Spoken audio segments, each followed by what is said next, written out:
SS public convent school Jangipur की online class में आप सभी का स्वागत है।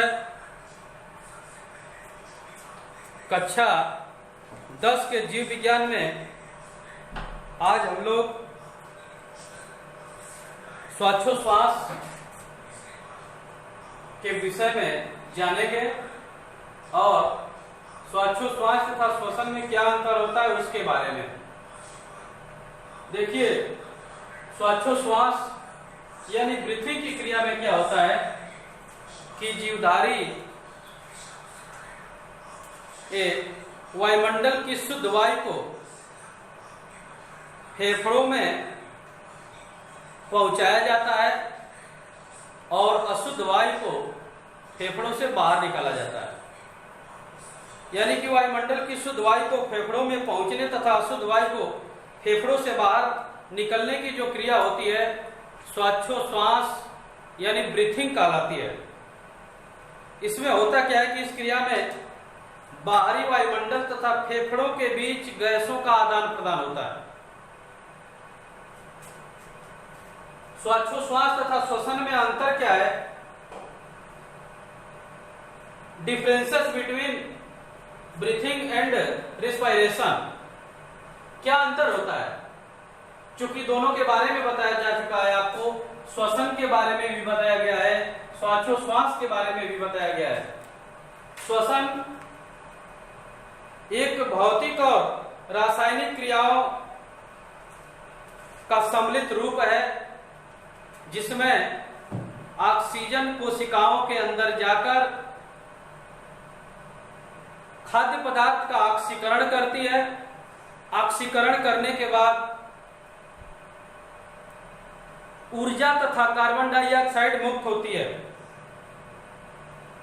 श्वसन एक अपचयी अभिक्रिया है जिसमें खाद्य पदार्थ की खपत होती है।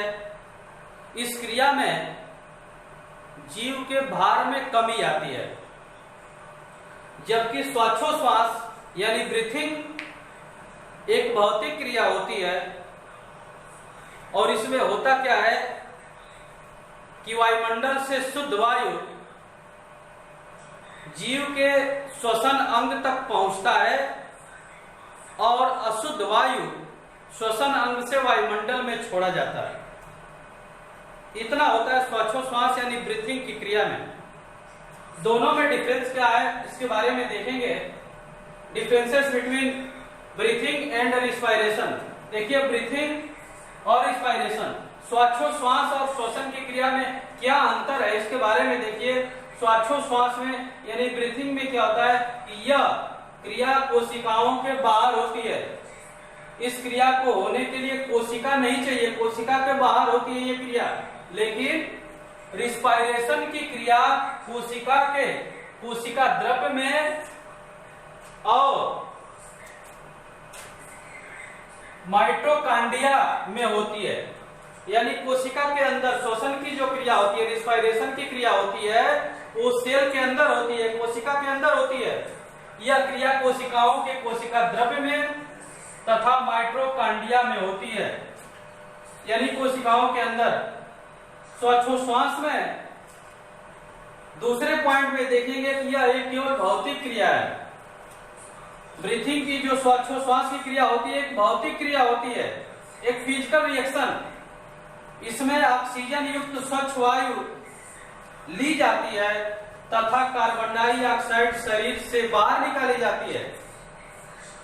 यह भौतिक क्रिया है, इसमें ऑक्सीजन युक्त स्वच्छ वायु ली जाती है शरीर के अंदर और कार्बन डाइऑक्साइड युक्त वायु शरीर से बाहर निकाली जाती है।